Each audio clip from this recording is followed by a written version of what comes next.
우리 주는 위대하며 능력이 많으시도다. 그의 지혜에 무궁하며 인자는 영원하도다. 상한 자를 고치시며 상처를 싸매시도다. 별들의 수를 세시며 이름을 붙이셨도. 한 번 더. 우리 주는 위대하며 우리 주는 위대하 능력이 많으시도다. 능력이 많으시도다. 그의 지혜에 무궁하며 인자는 영원하도다. 상한 자를 고치시 상처를 싸매시도다. 별들의 수를 세시며 인자음을 붙이셨도. 그가 구름으로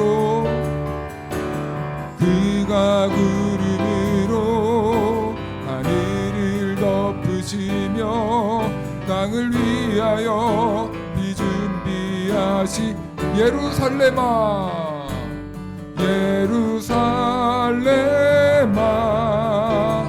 여호와를 찬송할지어다. 내 하나님을 감사함으로 그 앞에 나가며 주 임재 앞에 경배. 우리 주는 위대하며 우리 주는 위대 능력이 많으시도다. 능력이 많으시도다. 그의 지혜에 무궁하며 인자는 영원하도다. 상한 자를 고치 상처를 싸매시도다. 상처를 싸매시도다. 별들의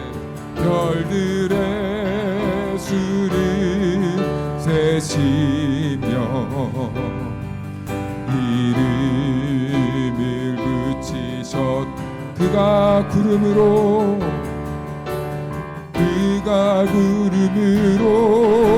하늘을 덮으시며 땅을 위하여 비준비하. 예루살렘아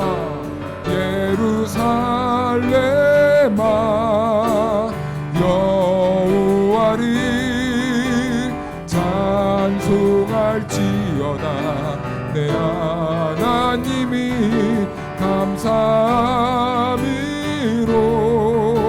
그 앞에 나가며 주 임재 앞에 경배. 그가 구름으로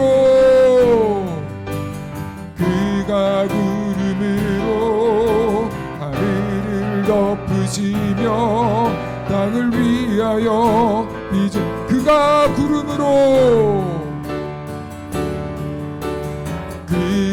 구름으로 하늘을 덮으시며 땅을 위하여 비주. 한 번 더. 그가 구름으로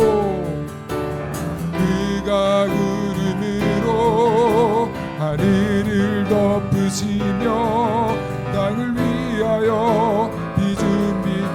기도하십시다. 예루살렘아, 예루살렘아, 여호와를 찬송할지어다. 내 하나님이 감사함으로 그 앞에 나가며 주 임재 앞에 예루살렘아, 여호와를, 예루살렘아, 여호와를 찬송할지어다. 내 하나님이 감사함으로 그 앞에 나가며 주 임재 앞에 한 번 더 예루살렘아, 예루살렘아, 여호 찬송할지어다.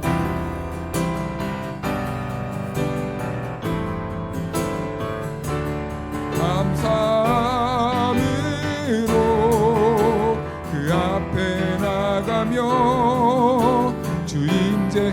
우리 시간 잠깐 기도하며 나아갑시다. 하나님께 은혜를 간구하며 나아갑니다. 기도하겠습니다. 하나님 아버지,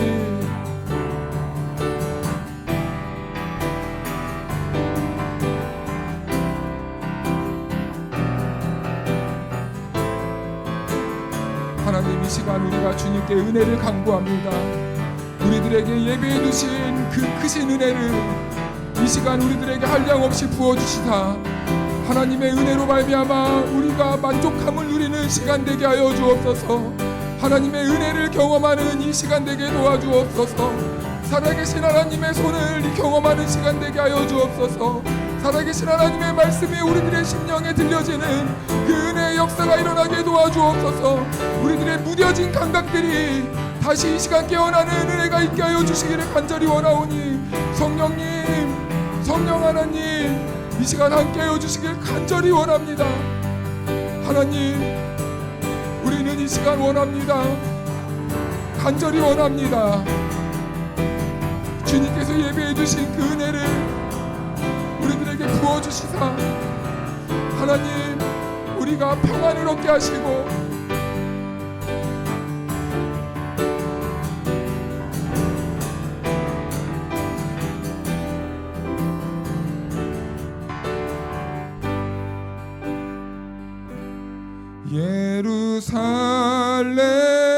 예루살렘아, 여호와를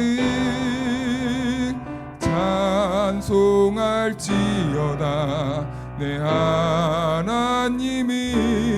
감사함으로 그 앞에 나가며 주 임재 앞에 경배. 예루살렘아, 예루살렘아, 여호와를 찬송할지어다. 내 하나님이 감사함으로 그 앞에 나가며 주 임재 앞에 경배해. 우리를 부르신 하나님께 감사의 박수로 나아갑시다. 할렐루야, 아멘. 우리 시간 은혜 주실 하나님을 기대하면서 우리 손뼉 치면서 찬양할까요?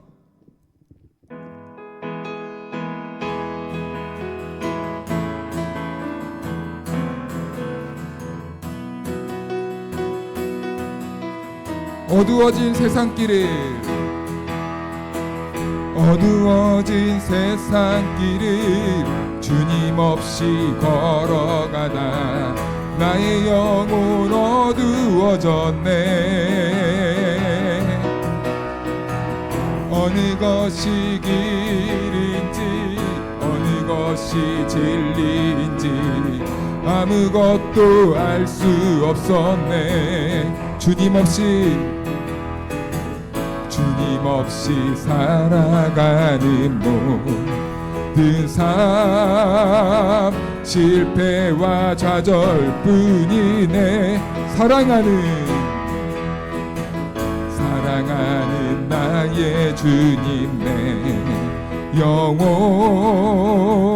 눈을 뜨게 하소서. 열려라 열려라 에바다 열려라. 눈을 뜨게 하소서. 눈을 뜨게 하소서. 죄악으로 어두워진 나의 영혼이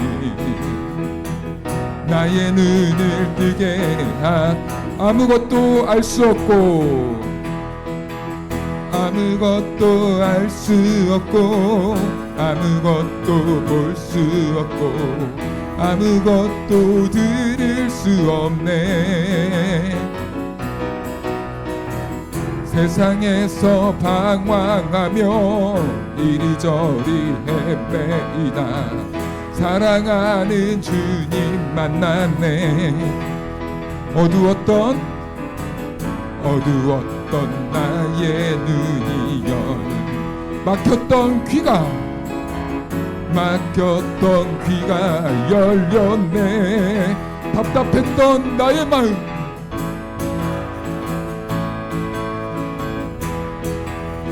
아멘. 나의 영혼 열렸네. 열려라 열려라 에바다 열려라. 눈을 뜨게 하소서. 죄악으로 어두워진 나의 영혼이 나의 눈을 뜨게 우리 한 번 더 찬양할까요? 어두워진 세상길을 주님 없이 걸어가다 나의 영혼 어두워졌네. 어느 것이 길인지 어느 것이 진리인지 아무것도 알 수 없었네. 주님 없이 살아가는 모든 삶 실패와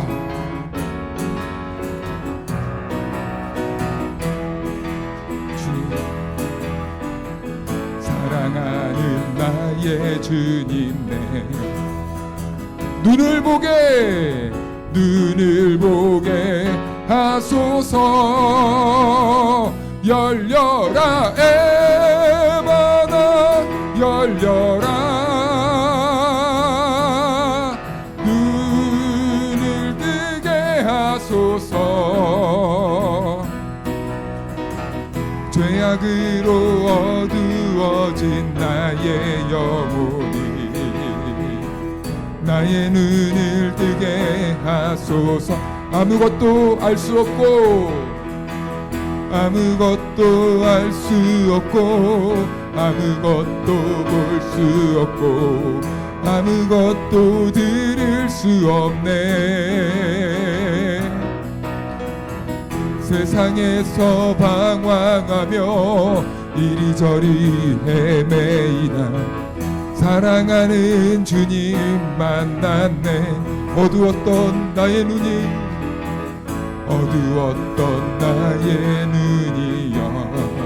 열리고 막혔던 귀가 열렸네.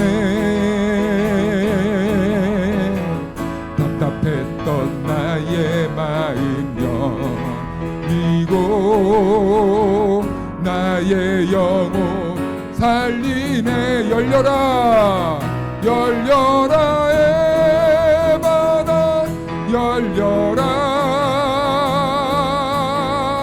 눈을 뜨게 하소서.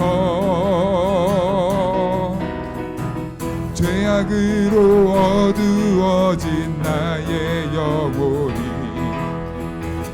나의 눈 열려라 에바다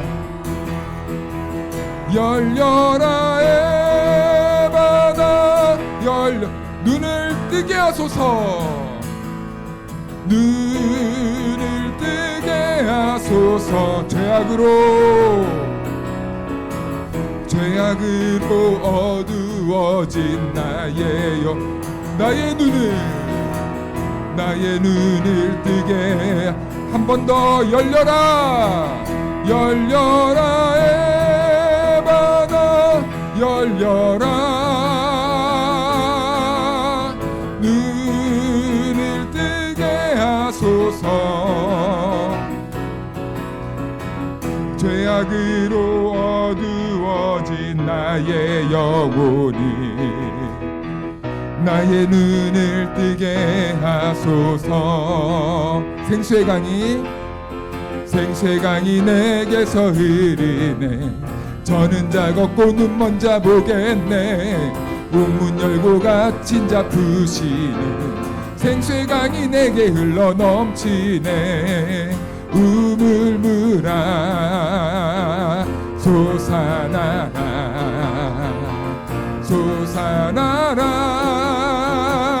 넘치도록 솟아나라 넘쳐나게 솟아나서 날 부소서. 생수의 강이 내게서 흐르네. 저는 자 걷고 눈먼 자 보겠네. 옥문 열고 갇힌 자 푸시네. 생수의 강이 내게 흘러 넘치네. 우물물아 솟아나라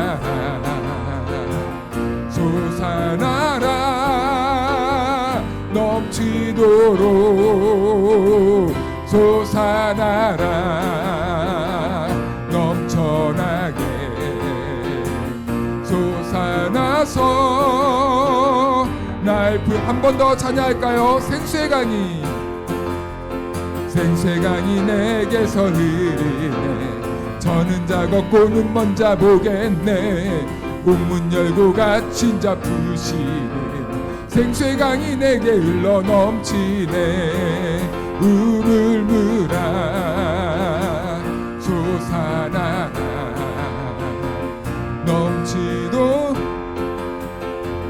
넘치도록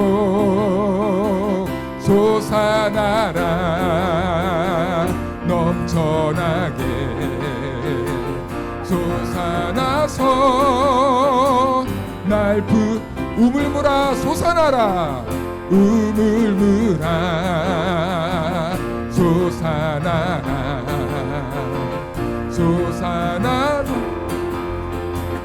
넘치도록 아멘 솟아나라 넘쳐나게 솟아나서 날 우물물아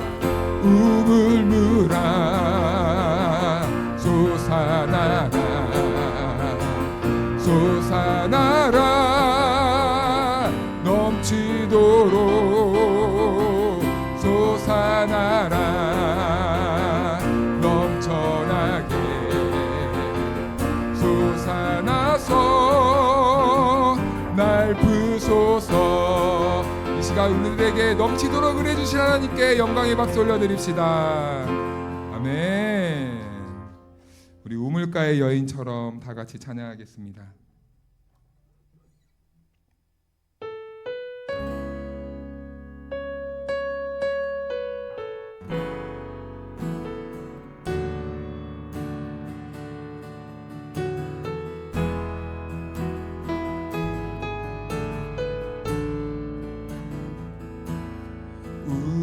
우물가의 여인처럼 난 구했네. 헛되고 헛된 것들을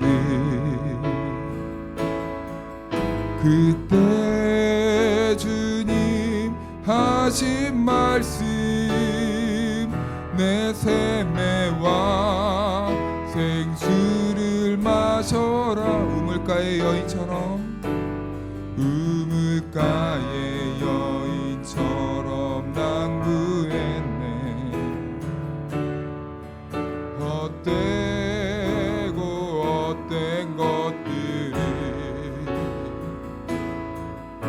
그때 주님 하신 말씀 내 샘매와 생수를 마셔라.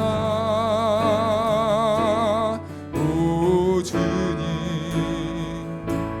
채우소서. 나의 잔을 높이 듭니다. 하늘 양식 내게 채워주소서. 넘치도록 채워주소서. 많고 많은 사람들이 찾았었네. 헛되고 헛된 것들이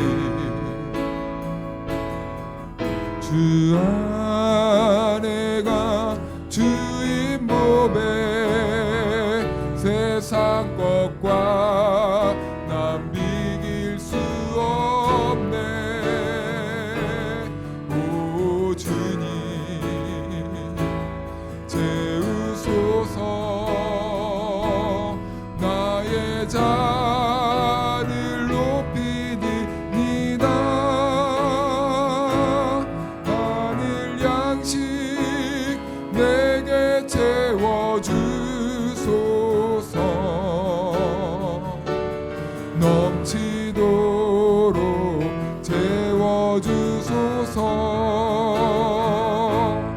내 친구여 거기서 돌아오라. 내 주의 넓은 품으로 우리 주님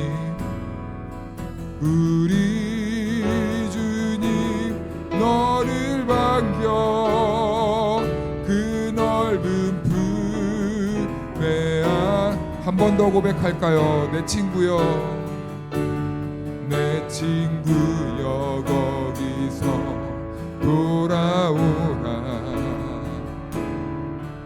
내 주의 넓은 품으로 우리 주님 너를 반겨 그 넓은 품에 안아주시리. 오 주님 채우소서. 나의 잔을 높이 듭니다. 하늘 양식 내게 채워주소서.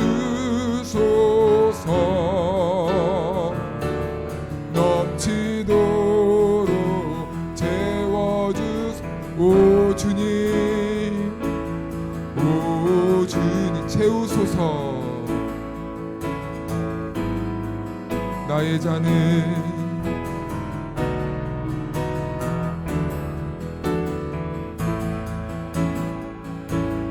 하늘 양식 내게 채워주소서. 넘치도록 채워. 오 주님 채우소서. 오 주님 채우소서. 나의 잔을 높이 듭니다.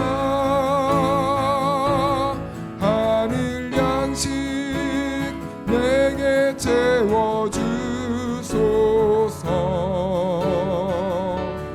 넘치도록 우리 다시 한번 간절한 심령으로 오 주님 오 주님 채우소서. 나의 잔을 높이 듭니다. 하늘 양식 내게 채워주. 우리 이 시간 가사를 생각하면서 하나님 이 시간 은혜를 채워주시옵소서. 은혜를 채워주시옵소서. 기도하며 나아갑니다. 하나님 아버지 감사. 오늘 이 저녁 우리들에게 주신 하나님의 말씀은 히브리서 5장 11절에서 14절 말씀입니다. 멜기세덱에 관하여는 우리가 할 말이 많으나 너희가 듣는 것이 두나무로 설명하기 어려우니라.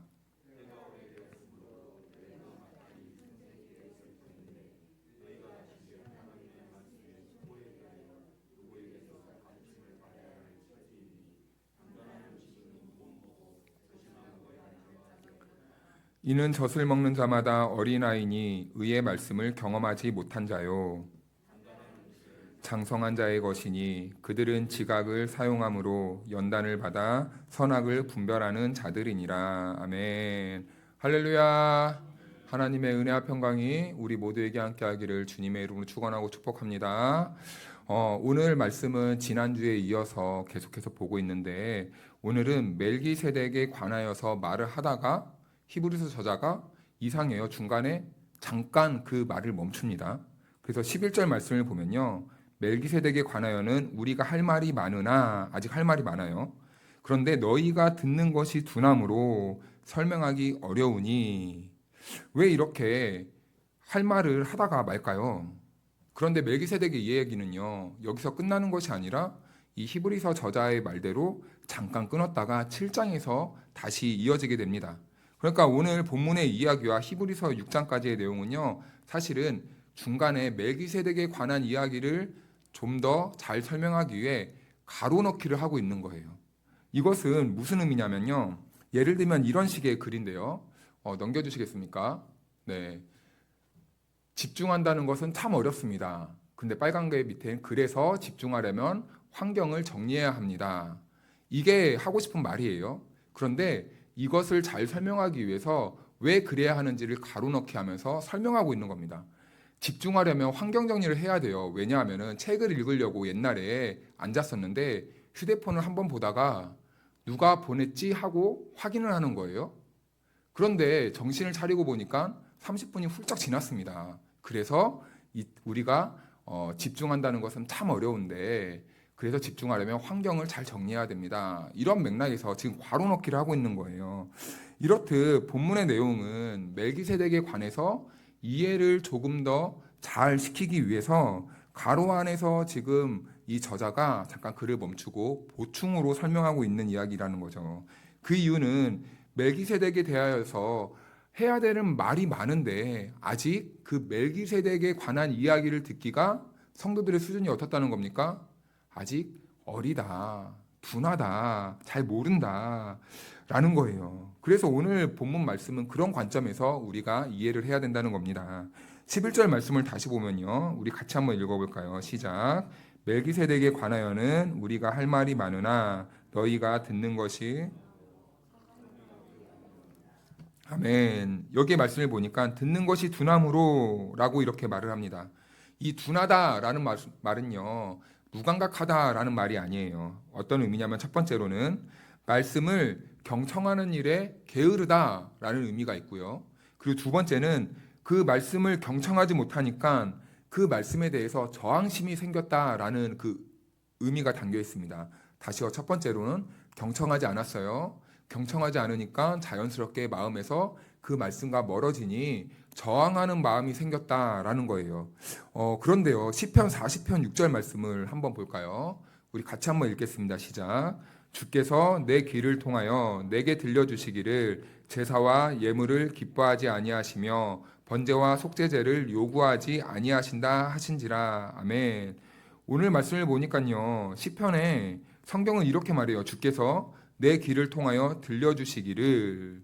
이 말은 이 직역하면 이런 표현입니다. 하나님이 내 귀를 열어주셔야 우리가 들을 수 있다라는 의미예요. 다시요. 하나님이 내 귀를 열어주옵소서라고 지금 이렇게 기도하고 있다는 거죠. 예배자들은요, 예배를 드리기 전에 항상 미리 와서 자기 자리에 앉아서 예배를 위해 기도합니다. 첫 번째로는 예배 자체를 위해서, 그 은혜로운 예배가 되기 위해서, 예배 진행을 위해서 기도하겠죠. 그리고 보편적으로 또 우리 회중님들께서는 그날의 말씀을 전하는 목회자를 위해서 이렇게 기도를 합니다. 그런데 그 전에 우리가 더 중요한 기도가 있어요. 그것은 무엇이냐면 내 귀가 열릴 수 있도록 하나님께 간구해야 된다는 거예요. 나의 영적인 이 열림을 위해서 성령님의 도우심을 구해야 된다는 겁니다.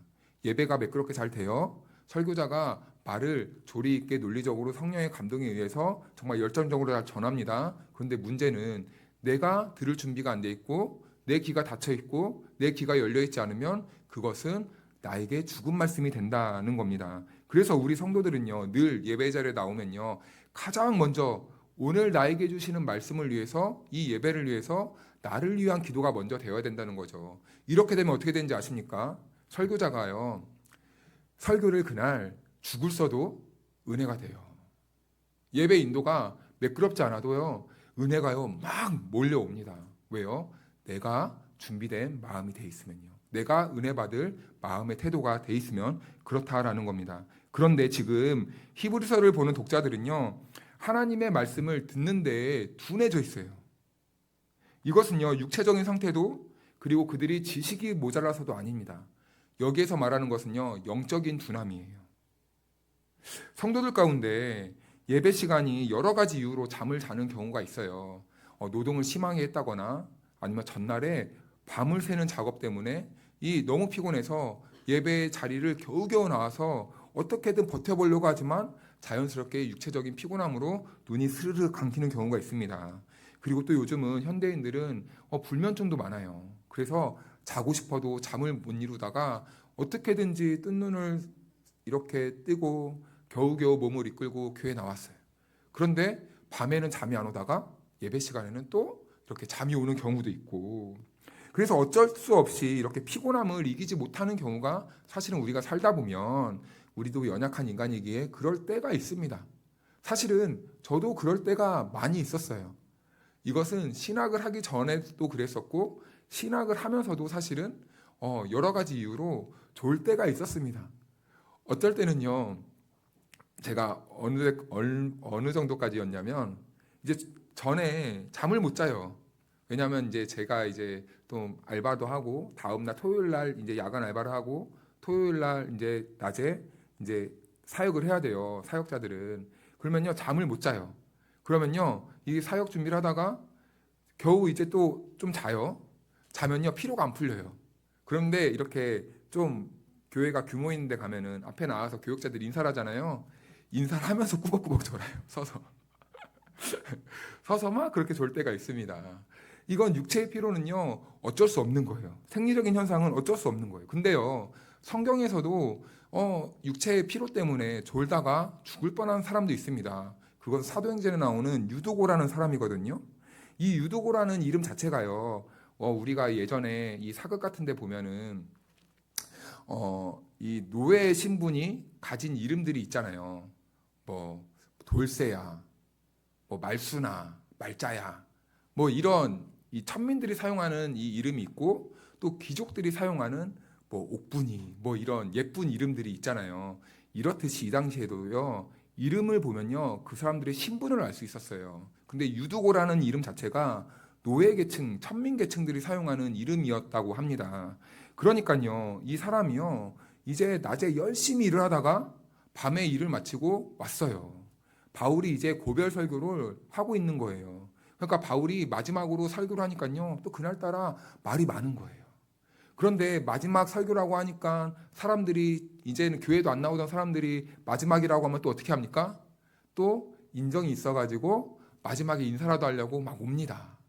그날따라 그 집에 자리가 없었던 거예요. 그러니까 앉을 자리가 없으니까 어떻게 해요? 말씀은 들어야 되겠고 얼굴은 봐야 되겠고 창문틀에 앉은 겁니다. 창문틀에 딱 앉았어요. 어떻게든 버티고 있는데, 그 시대에는 이 집을 밝히려면 무엇을 피웁니까? 뭐 이렇게 등불을 피우든지 뭐 이렇게 촛불을 피든지 뭘 했겠지 않아요? 근데 그것이 불에 타고 연소되면서 가스가 막 나오기 시작하는 거예요. 근데 가스가 어디로 나가요? 창가 쪽으로 나가는 거예요. 몸은 피곤하지, 정신은 몽롱해지지. 그런 적 있잖아요. 우리도 너무 피곤하면은 언제 잔지 모르고 눈이 막 그냥 자고 있는 거예요. 그러다 꾹뻑 졸다가 떨어져 죽는, 이 참 안타까운 사건을 우리가 성경에서도 보지 않습니까? 이렇게 어쩔 수 없이 몸이 피곤해서 졸다가 떨어지는 사람들도 있어요. 그런데요, 이것과 다르게 영적인 문제도 있다라는 겁니다.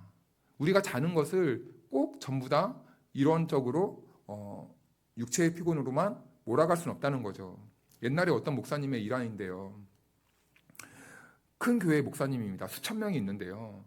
그런데요, 꼭 어떤 한 분이 그 눈앞에서 항상 이렇게 앉는데요. 잊을래야 잊을 수가 없대요. 항상 앉는 자리가 있대요. 그런데 거기 앉아서요, 예배를요 잘 드리는데요, 이분이 설교만 딱 시작하면 그때부터 고개가 툭 떨어지는 거예요. 기계적으로 뚝 떨어지더랍니다. 그래서 이 목사님이 너무 이분 때문에 힘들어서 속으로, 아니 잘 거면은 저기 좀 안 보이는 데 가서 좀 몰래 잘 것이지, 왜 저렇게 눈에 보이는 데 딱 있어가지고 사람을 시험 들게 만드나, 이렇게 마음도 시험이 들었답니다. 그런데 몇 달이 지났는데요, 그분이 갑자기 멀뚱멀뚱 눈을 반짝반짝 목사님을 보면서 이렇게 설교를 잘 흡수하고 있더래요. 근데 이 목사님이 또 그 모습을 보니까 또 걱정이 되더라는 거예요. 이분이 무슨 일이 있나. 그래서 여자 전도사님을 보내서 무슨 일인지 한번 알아봐라 라고 시켰답니다. 그래서 가보니까 그 여자 전도사님 신방을 해서 이제 결과를 보고하는 거예요. 그런데 이 전도사님이 하는 말이, 목사님 이분이 정말 귀한 분입니다. 정말 귀한 분이라는 거예요. 이 집사님도요, 이 예배 시간마다 안 졸려고 그렇게 애를 쓰고 했는데도 잠이 와서 이게 이기질 못하니 너무 마음이 낙심돼서 작정 기도를 했다는 거예요. 그래서 작정 기도를 하던데 그 기도가 응답이 되었는지 말씀을 듣는데 정신이 말짱하더라는 겁니다. 자기 힘으로 이겨보려고 앞에 앉았는데 자기 힘으로 극복할 수 없어서 잠이 들었다는 거예요. 그래서 작정 기도로 했는데 그 기도에 응답되었다는 거죠. 우리가 그래서 말씀을 듣는다는 것은요, 지적인 요소도 필요합니다. 그리고 육체적인 건강함도 중요합니다. 그런데요, 철저히 영적인 문제일 가능성도 크다는 거예요. 그래서 우리가 예배를 드리러 올 때요, 기도해야 되는 것이 있어요. 우리가 하나님의 말씀을 들을 때 가장 싫어하는 작자들이 누구입니까? 사단 마귀예요. 우리가 하나님의 말씀을 듣고 열매 맺는 것을 가장 두려워하고 가장 싫어하는 싫어하는 존재가 바로 하나님의 말씀을 대적하는 사단이라는 사람입니다. 존재입니다. 그러니까 우리 성도들이 교회 나와서요, 말씀을 못 듣도록 늘 항상 방해를 해요. 그래서 우리는요, 그 영적인 전쟁에서 승리하기 위해 성령 하나님께 우리의 길을 열어주십시오. 우리가 피곤치 않도록 도와주십시오. 우리의 영이 깨어서 하나님의 말씀을 듣고 승리하고 열매 맺을 수 있도록. 어떤 분은 이렇게도 기도한대요. 제가 졸더라도 제 영은 깨어서 하나님의 말씀을 들을 수 있도록 도와주십시오.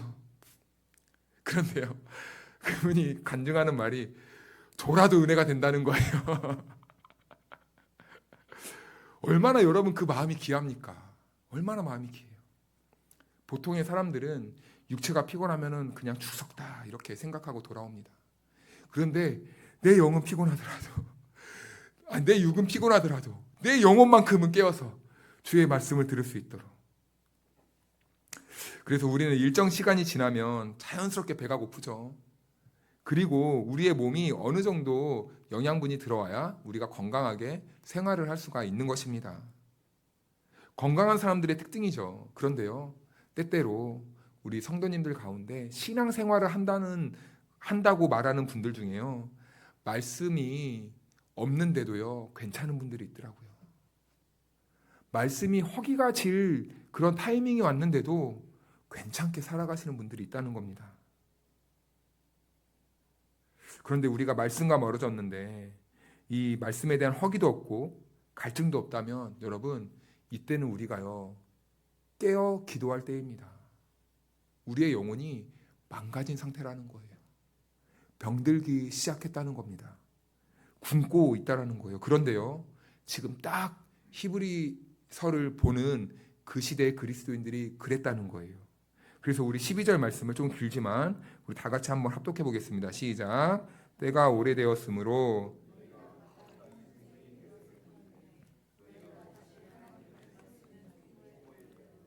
누구에게서 가르침을 받아야 할 처지이니 단단한 음식은 못 먹고 젖이나 먹어야 할 자가 되었도다. 아멘. 때가 오래되었답니다.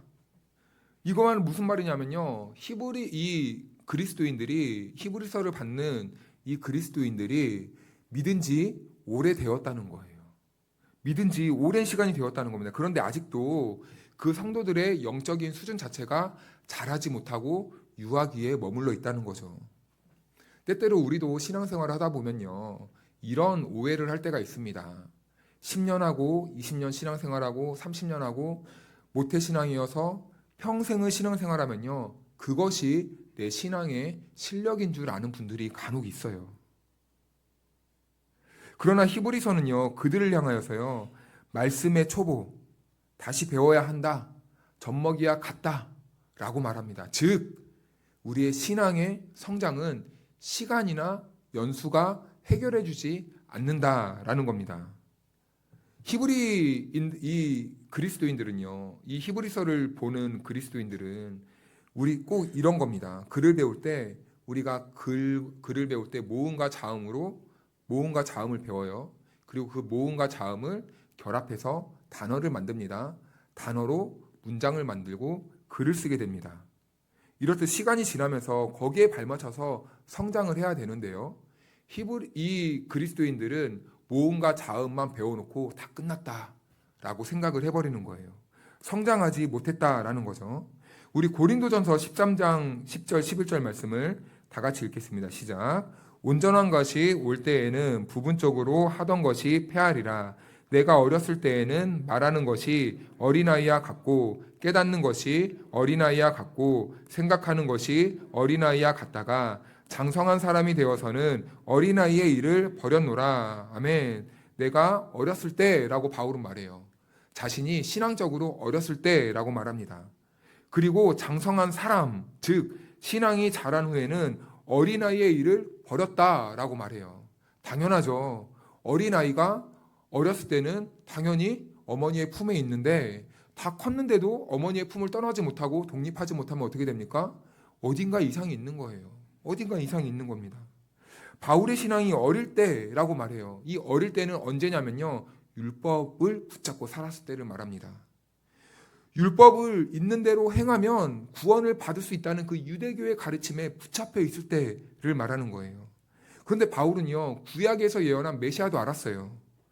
구약 성경에 매우 능통했습니다. 그런데요, 그렇게 구약을 잘 알고 메시아가 온다는 것을 알았음에도 불구하고 오신 메시아를 알아보지 못했다는 거예요. 눈이 가려졌다는 거예요. 그리고 오히려 그 메시아를 믿는 그리스도인들, 그 교회를 핍박하고 있었다는 겁니다. 왜냐하면 메시아에 대해서 오해하고 있었기 때문이에요. 그런데 바울은 그 어리석음이 그리스도인들을 박해하기 위해 쫓는 그 과정 속에서 무너지게 돼요. 다메섹 도상으로 맹렬히 달려가고 있습니다. 그런데 그때 빛으로 임하시는 예수님을 만나게 되죠. 무너집니다. 그러면서 주님 누구십니까? 나는 네가 박해하는 예수라. 이 음성에 자신이 지금까지 알고 있던 구약의 메시아가 예수님이라는 그 청년이었다는 것과 결합이 되게 돼요. 아, 내가 기다리고 내가 알고 있던 메시아가 바로 그 청년 예수였구나. 그래서 메시아와 예수라는 인물이 만나게 되자 드디어 바울은 예수 그리스도를 바라보고 믿게 됩니다. 바울은 예수님을 만남으로 이제 어떤 변화가 이루어지게 되냐면 지금까지 붙잡고 있던 그 율법의 감옥으로부터 해방을 얻는 거예요. 자유를 경험하게 되는 거예요. 그의 닫혔던 눈이 열리게 되고 막혔던 귀가 트이게 된 것입니다. 그래서 자유할 수 있게 되었어요. 그는 어린아이일 때는 율법만 붙잡고 있었습니다. 율법이라는 문자 그 자체만 붙잡고 있었던 거예요. 그랬던 그에게요, 진리이며 진리로 자유케 하시는 예수님이 찾아오신 것이죠. 예수님을 만난 바울의 인생은 달라지게 됐습니다. 바울의 모든 인식세계가 이제 새로워지고 율법의 초등학문을 버리고 이제는 성숙의 삶으로 나아가게 된 것이에요. 과거에는 율법대로 행해야 됐어요. 율법으로 어느 정도 잘 지켜야 됐냐면 함께 공부했던 동료였던 이 스데반까지도요, 돌로 치는데 앞장섰습니다. 그랬던 그가 사랑을 말해요. 관용을 말해요. 자비를 말해요. 긍휼을 말해요. 배려를 말해요. 양보를 말해요. 말이 됩니까? 율법에 붙잡혀 있던 사람들은요, 절대 그럴 수 없어요. 도둑질을 하면요, 오른손이 도둑질을 하면요, 오른손을 쳐야 돼요. 율법대로 행해야 돼요. 그런데 그 바울이요, 그 초등학문을 버리고 예수 그리스도를 만나면서요, 예수 그리스도 그 진리이신 그 예수 그리스도의 가르침을 따라 행하기 시작했다는 겁니다. 그런데요, 이 히브리서를 받는 그 시대의 사람들은 아직 자라지 못하고 있었어요. 그리고 13절은 이렇게 말합니다. 이는 젖을 먹는 자마다 어린아이니 의의 말씀을 경험하지 못한 자요. 신앙이 자라지 못한 이유가 나옵니다. 의의 말씀을 경험하지 못했기 때문이다 라고 이렇게 말을 해요. 이 의의 말씀을 경험하지 못한 자, 이것은 무슨 의미일까요? 말씀을 경험하지 못했다고 하는데 도대체 무슨 의미로 이렇게 바울은 말한 걸까요? 마리아가 있죠. 처녀 마리아에게 청첩병력과 같은 소식이 들립니다. 천사가 나타나서 너에게 아들이 생길 건데 너는 아들을 낳아야 돼. 그런데요, 마리아가 이렇게 대답해요. 제가 아직 사내를 모르는데요. 이건 무슨 말입니까? 남자를 못 봤다는 말입니까? 그게 아니죠. 이것은요, 제가 아직 처녀인데요 라는 말이에요. 제가 아직 남자를 경험해보지 못했습니다. 제가 아직 남자하고 손도 제대로 한번 못 잡아봤어요. 잡은 적이 없습니다. 이런 말입니다. 이처럼 하나님의 말씀을 안다, 경험한다, 이 의미는요, 우리가 지식적으로 아는 알미 아니에요. 경험을 말합니다. 마리아가 남자를 경험하지 못했습니다 라고 말했듯이 이 경험을 말하는 것을 히브리인들은 야다, 안다 라고 말하는 거예요. 그래서 말씀을 경험하지 못했다 이 말은요, 말씀이 그들의 삶에 아무런 영향을 주지 못하고 있었다는 겁니다. 하나님의 말씀의 능력을 체험하지 못했다라는 거예요. 그 말씀이 살아서 우리들의 삶을 이끌어 주시는 것을 경험해야 되는데 그 말씀은 지식적인 알매에 그쳐 있고 그 말씀은 나의 삶에 아무런 영향도 주지 못했다는 겁니다. 이런 상태에 있는 사람들을 우리는 많이 보지 않습니까? 참 많이 하나님의 말씀을 강론해요. 전해요. 막 나눔도 많이 합니다. 그런데 거기에서만 그치는 거예요. 예수님을 섬긴다는 그 말을 알매도 불구하고 세상에 살아갈 때는 내가 주인 되는 삶을 살아가는 거예요. 예수님이 나의 주인이시고 왕이라는 그런 정체성을 가지고 산다고 고백함에도 불구하고 세상에 나가서는 나의 왕국을 누리며 살아가는 것이죠. 이것이 바로 이 당시 그리스도인들의 착각이었다는 겁니다.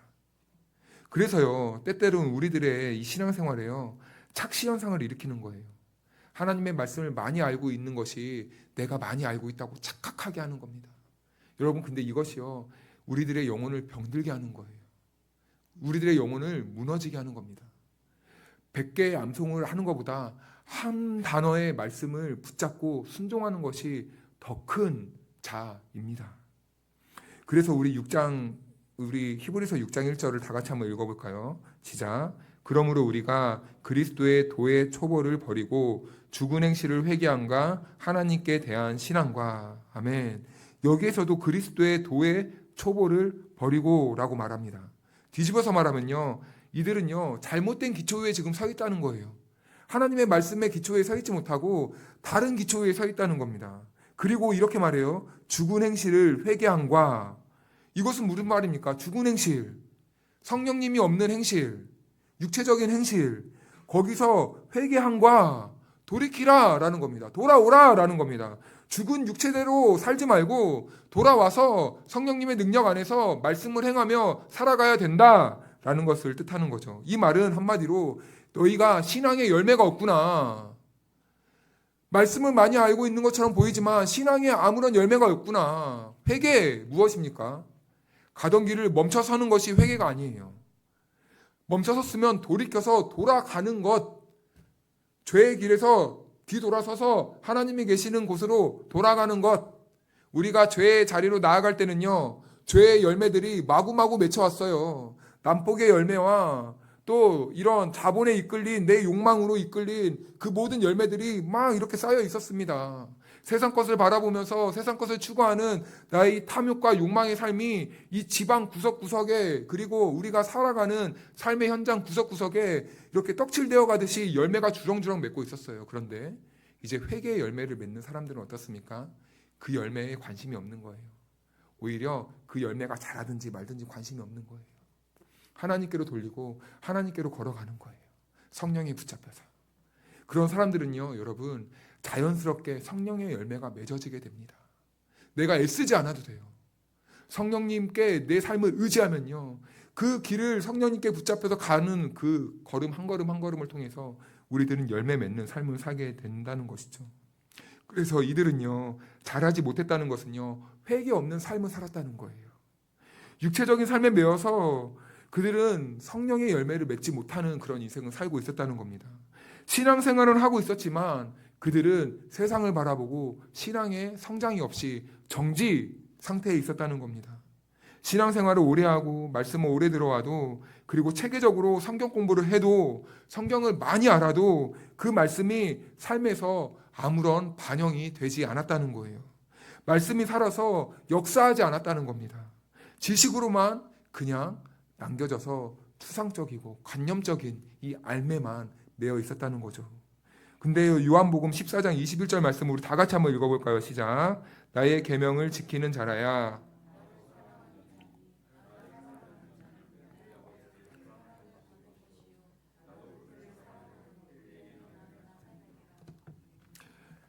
사랑하는 사람이 있으면요, 사랑하는 사람이 싫어하는 일을 하면서 사랑한다고 말하는 사람은 없습니다. 그렇죠? 그 사람에게 막 폭언과 욕설을 내뱉으면서 나는 너를 사랑해 라고 말하는 사람은 그렇게 흔치가 않더라고요. 사랑하는 사람을 막 이리저리 내 마음대로 끌고 다니면서 너 이거 해, 너 저거 해, 넌 이래야 내한테 사랑받는 사람이야, 이런 사람은 그렇게 많지 않더라고요. 사랑하는 사람이 있으면요, 누군가를 사랑하면 그 사람이 원하는 삶을 살아가는 것이 사랑하는 사람들의 기본적인 삶의 태도입니다. 예를 들어서 이렇게 한번 예를 들어볼까요? 결혼을 했습니다. 아내를 너무 사랑하는 거예요. 그런데 그 아내의 취미가 미술을 너무 좋아하는 거예요. 그래서 그림 그리는 것도 좋아하고, 그리고 이렇게 미술관에 가서 구경하는 것도 좋아해요. 그런데 남편은요, 미술에 관심이 없어요. 앉아서 그냥 TV만 보고 그냥 맥주 한잔 마시면서 게임이나 하고 있고, 이런 삶이 그 사람의 낙입니다. 그런데 가만히 보니까 내 사랑하는 사람이 미술관에 혼자 다니는 거예요. 그 모습이 너무 헛헛하고 쓸쓸해 보이고 외로워 보이는 거죠. 그러니까 남편이 그래, 사랑하는 내 아내를 위해서 내가 같이 가주는 것도 의미가 있겠다라고 생각을 고칩니다. 그래서 한 번, 두 번 따라가다 보니까 그림이 예뻐 보이기 시작하고, 또 우리 아내가 혼자 그림을 그리고 있으니까 같이 이렇게 그림 그리다가 이렇게 그림도 좋아하게 되고, 사랑하는 사람과 함께 하다 보니 사랑하는 사람이 하는 것이 나에게 삶이 되고 또 즐거움이 되고 기쁨이 되는 그러한 변화를 일으키는 것이죠. 이렇듯이 여러분, 우리는 그리스도의 누구입니까? 신부입니다. 그리스도는 우리의 신랑 되세요. 이것은 서로 사랑하는 관계라는 겁니다. 그런데 오늘 히브리서의 말씀을 보면요, 성도들은요, 지금 신랑이 원하지 않는 삶을 살고 있었다는 거예요. 그 신랑이 싫어하는 삶을 하면서 살고 있었다는 겁니다. 그래서 우리도 이 말씀을 보면서 사실은 우리들의 영혼이 경계해야 되고 조심해야 되는 부분입니다. 신앙생활을 아무리 오래 해도요, 우리는 분별력이 떨어지는 경우가 종종 있어요. 그래서 주님이 나에게 원하시는 뜻이 무엇인가 묻기도 이전에 내가 원하는 것을 하면서, 주님, 제가 이걸 좋아하니까 주님이 저를 이걸 도와주셔야 돼요. 제가 이걸 해내야 되니까 주님이 제가 이것을 성취할 수 있도록 도와주셔야 됩니다.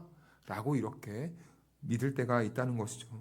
그런데요, 히브리서 5장 12절에서 14절 말씀을 어떻게 말하고 있는지 한번 읽어볼까요? 제가 먼저 읽겠습니다.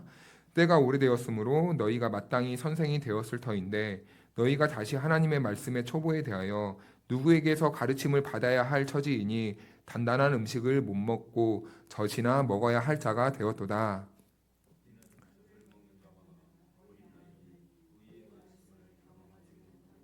같이 읽겠습니다. 단단한 음식은 장성한 자의 것이니 그들은 지각을 사용함으로 연단을 받아 선악을 분별하는 자들이니라. 아멘.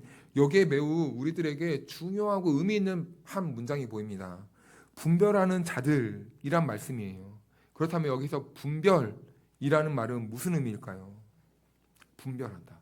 우리가 영적으로 깨어 잘 분별해야 된다는 말인데, 한 가지의 예를 들면요, 이제 곧 선거철도 되지 않습니까? 그런데 선거철이 되면요, 이 교회까지도요 정치인들에게 이용을 당하더라고요.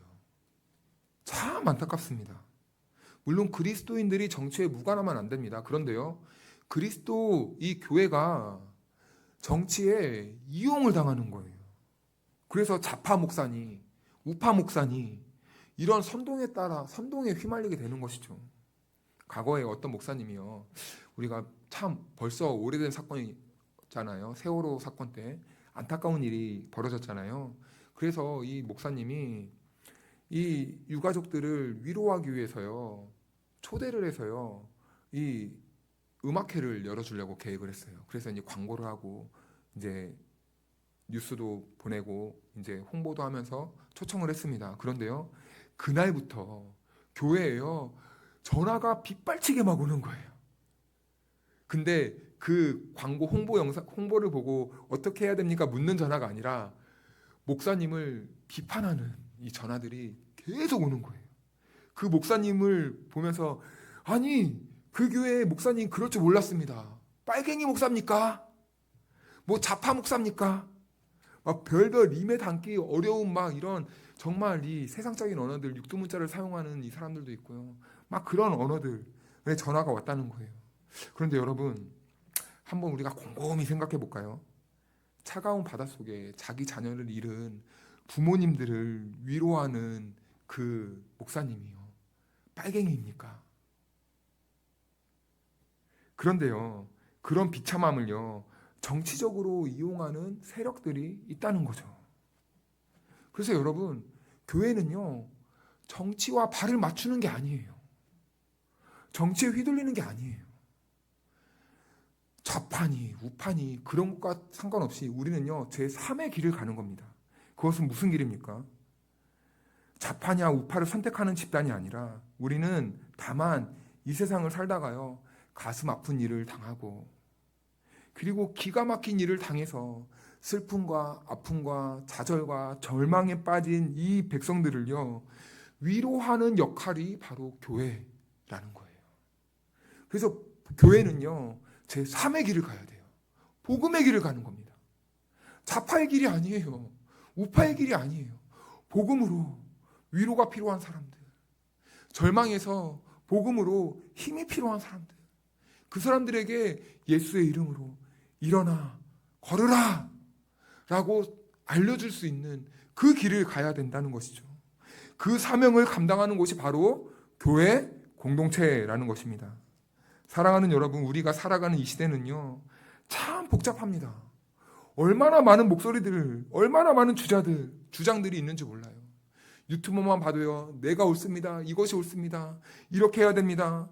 얼마나 많은 주장들이 많은지 모릅니다. 진짜도 있고요, 가짜도 있어요. 막 이렇게 뒤섞여 있는 공간을 우린 살아갑니다. 이럴수록 우리들에게 필요한 것이 무엇입니까? 분별이라는 겁니다. 분별.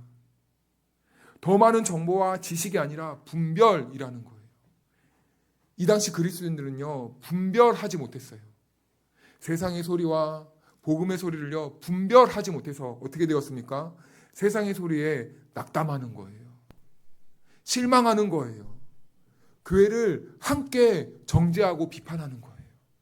휩쓸려 가는 거예요. 세상의 이러한 풍파 속에서 요동치는 겁니다. 말씀을 듣고 끝나는 신앙이 되어서는 안 됩니다.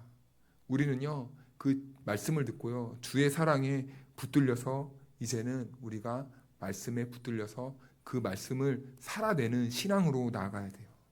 어떤 고난과 환난이 와도 그 고난과 환난 속에서 그 말씀을 붙잡고 우리가 주님의 그 사랑에 붙들려서 말씀을 순종하는 삶으로 나아가야 된다는 겁니다. 그게 바로 의의 말씀을 경험하는 성도들의 신앙이라는 거죠. 그런데 이 당시에 그리스도인들은요, 말씀에 붙들리지 못했던 것 같아요. 세상의 그 조롱과 그 시험 앞에서 와르르 무너졌다는 겁니다. 그런데 여러분, 우리들에게도 때때론 이런 시험들이 올 때가 있어요. 우리가 잘 믿으면요, 조롱이 오고 핀잔이 오고 핍박이 오는 건 자연스러운 겁니다. 그런데 여러분, 우리는 그런 순간이 왔을 때 어떻게 해야 됩니까? 쓰러져야 됩니까? 넘어져야 됩니까? 아니요. 오히려 그러한 순간이 왔을 때 우리들이 우리의 믿음을 시험하는 그 운동장이 되어야 돼요. 내가 하나님의 말씀으로 살아내보는 그 현장이 되어야 됩니다. 하나님의 말씀이 나를 붙든다는 것을 믿고 살아내는 현장이 되어야 된다는 거죠. 그때 하나님의 말씀은 살아있고 운동력이 있어서 우리의 영혼을 붙잡아 주시고 우리가 승리할 수 있도록 우리들의 삶의 현장에서 용기도 주시고 힘도 주시고 능력도 주시고 지혜를 주시고 또 피할 길도 예비해 두셔서 우리가 구원의 길까지 가는데 부족함이 없도록 하나님께서 우리들의 삶을 이끌어 주신다는 것이죠. 그래서 우리는요, 주의 말씀을 들을 때요, 우리들에게 힘이 되고 능력이 되고 지혜가 되는 그 하나님의 말씀을 들을 때 항상 이렇게 기도해야 됩니다. 하나님, 내 귀가 닫힌 귀가 되지 않게 하시고 내 귀를 열어주셔서 주의 말씀을 들을 수 있도록 도와주시옵소서. 그리고 이 들은 말씀에 하나님의 그 은혜의 말씀에 붙들려서 이 말씀을 붙들고 우리가 세상 속에서 순종할 수 있는 그 삶이 되게 도와주시옵소서. 날마다 우리가 이렇게 기도할 때 하나님께서는 이 들은 말씀을 통해서 역사하실 줄로 믿습니다. 성령님께서 우리의 삶 가운데 능력의 말씀으로 역사해서 우리를 하나님 나라까지 인도해 가실 줄로 믿습니다. 사랑하는 여러분, 그래서 이 혼란한 시대에 하나님의 말씀을 갈망하고 하나님의 말씀에 순종하기를 원하면서 결국엔 그 말씀에 붙들리고 순종하는 저와 여러분들이 될 수 있기를 주님의 이름으로 축복합니다. 그 순종의 삶의 현장에서 날마다 주님이 주신 은혜로 살아가는 우리 모두에게 언제나 성령님께서 함께 하시기를 주님의 이름으로 축복합니다. 우리 마지막으로 찬양할 텐데요, 전능하신 나의 주 하나님 찬양하겠습니다.